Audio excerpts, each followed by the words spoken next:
Brian Wilson-Alexander with The Advocate. The part that we were able to see, where you kind of seemed like walking around, taking notes, is that just sort of the process that you like to, or sort of like what you like to do during practice, sort of see everything and write down what you're seeing? Is that sort of how you go about doing it? Yeah, I think today in particular, there are things that I like to be done from a management standpoint too. So,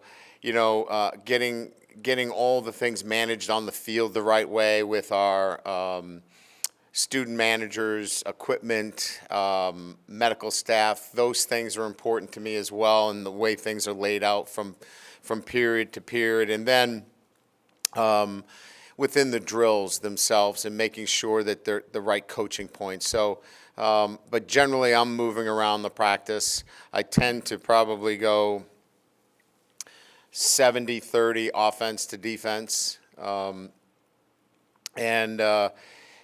just the way I've always kind of coached, is a little bit more on the offensive side, but generally taking notes and much more about a bigger picture. Today I'll always spend a little bit of time. I don't know if you saw in the middle there, we have a tent where we have live GPS numbers. I like to check the player loads during the practice and get a better sense of what their load is, how fast they're running, and keep a tempo of that as well.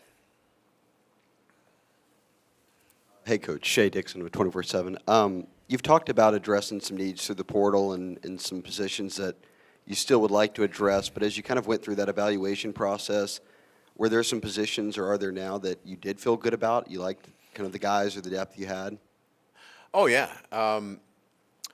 There's a number of positions. I think the wide receiver position has great depth. Certainly the defensive line has great depth. I think we've created some great competition at quarterback. I think that there's some, clearly opportunities for us to, if things move in the right direction, be really strong at corner. I think there's some depth at safety. And then the running back position, although there might be some uncertainty, at this point, if you look at the guys that were suiting up there today and then what we've got coming, I think we've got some really good depth there. So I think across the board, you want to continue to develop, as I mentioned earlier, the offensive line and tight end position.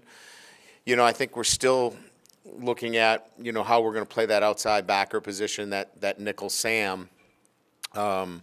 That right now, I don't know that needs to be addressed through the portal. That's really internal. But those would considerably, for me, be strengths of our football team. Hey, Coach, what do you like about Coach Sloan and the way he coaches the quarterbacks, and what does he bring to the table in that regard? Well, there's a lot of things I like about Coach Sloan. I think specifically, this is so much about how you talk and how you communicate, and that position requires incredibly detailed communication, because they are obviously running your offense. They got the ball in their hand, and so you need somebody that is really good at certainly the big picture offensively and understanding what we're trying to accomplish, but he really has to do a great job of building relationships. You've got to be able to trust him, and he just is a guy that has that kind of character, and the kids will trust him because of who he is as a person. Hey, Coach, Cookie Riley from the Daily Advertiser. I was curious as to which of the incoming freshmen have sort of stood out to you, not just today, but I was trying to ask you this question earlier, but I was just sort of curious about that. The freshmen that came in early, well, I think, the guys that, physically have really caught our, Will Campbell, the offensive lineman, is just a beast. I mean, physically, he has the makeup physically to compete, in his first year. Will he?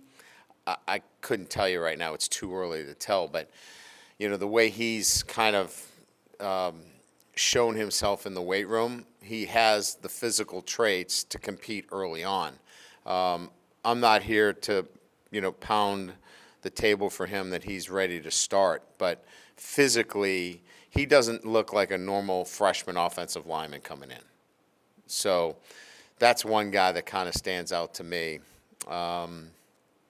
You know, Walker obviously is a talented freshman quarterback. But again, you know, we're talking about championship level football, and you know, you need a little bit of experience, you know, for that. So when I talk about some of these guys, they're very, very talented, but you're comparing them to Alabama, A&M, you know, great football teams with experienced players. So that's the difference.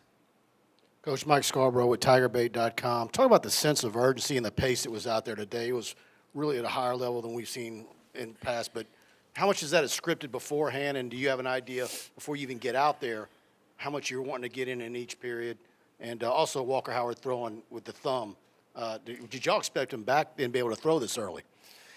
Yeah, so tempo, as I don't know if you guys know, but we were out there for 90 minutes, and I like to get a lot of work done in a short period of time. I don't think you need to be out there for 2-3 hours. I think you can get your work done. And I want to do it with high energy. I love intensity through repetition. I think it's the best way to learn, and creating that environment has been really good. Look, everybody's got really good players. I think it's about preparation, and this has been, for me, a way to prepare our football team for Saturday. So, yeah, a lot of that is already scripted. A lot of that is already built into the way we practice. I do all the practice schedules to, you know, create that for the coaches, and then they just coach their positions accordingly. As it relates to Walker, you know, it's interesting. You know, he had the surgery, and he's incredible in terms of how he just, you know, even during spring break, he stayed here. You know, he didn't go on spring break. He stayed here, did rehab. And, you know, we're the smartest guys in the world as coaches. We got him ready. His arm's great. But, you know, he's got this surgery on, you know, kind of the fatty part of his thumb. And our cadence is a clap. Well, he's clapping and he's wincing every time. We weren't smart enough to think that maybe he should use a verbal cadence. So we made that change today. He was verbal. After he said, Coach, that really hurts. So he's done a really good job of coming back, and we're not that smart. Anything else? Yes. Scott Rappley from The Advocate. You talk a lot about accountability and consistency of effort and stuff like that. What has your experience taught you that what players, college players, want in terms of that? How much do they want that? Do they seek that out? That they want someone to say, hey, you know, let's do this a certain way? Every championship team that I've been on, everyone that I've coached, they've all had the same tenets. I mean, so, you know, I bring you in here and you can look around the room. I mean, we're talking about the same things every day. I mean, our mission, our standards, it doesn't change. They hear it every single day, and these tenets are what every championship football team I've ever had has had these tenets. And so, you know, we didn't just read a good book over the summer and say, hey, let's lay these tenets down. They've been part of every championship that I've been, and so that's why they're so important to what we talk about, and then the standard in what we demand on a day-to-day basis. Brian, you said that you had to push back spring practice because they just were not ready for it yet, but it's a quick 90-minute sample. How much do you think the extended time really showed in their performance today? It was helpful, yeah, giving us a little bit more time with them. And I will tell you where it helped us a little bit, too, is getting more guys back on the field. You know, we only had 2 players today, 2, that were on scholarship that did not participate. Kayshawn and Major Burns, that's it. Everybody else was in some kind of, participation, whether it could be limited in some fashion, but just to have 2 guys based upon where we were, back in, January when I sat in Bo's office and looked at the board going, I don't know how we're going to do this. To get to 2 and Major's moving around and Kayshawn obviously is going to get healthy. So, I think it was the prudent move to push it back. Watching Matt House in the defense today, it seemed like a lot of energy. What does he bring to that side of the ball, and what did you see from the group? I'm sorry, who? Matt House. Oh, yeah. I think he just he doesn't overcomplicate it, right? I mean, look, you got to be great in third down. You've got to be a great situational defense. You've got to mix things up. I don't want to dumb this down in any shape or form because I think we all.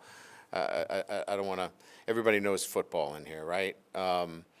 But you still have to get energy. You have to get guys running to the football, and there has to be a simplicity to that. And so the way he teaches, the way he communicates, he can get to that line quickly with the kids. And on day one, you could see that. If you were out there for any of the practice, you could see there's a great energy. And look, his record speaks for itself. He's been able to do it, wherever he's been a defensive coordinator. And I saw it today. Great energy on the defensive side of the ball. Thanks. Appreciate it.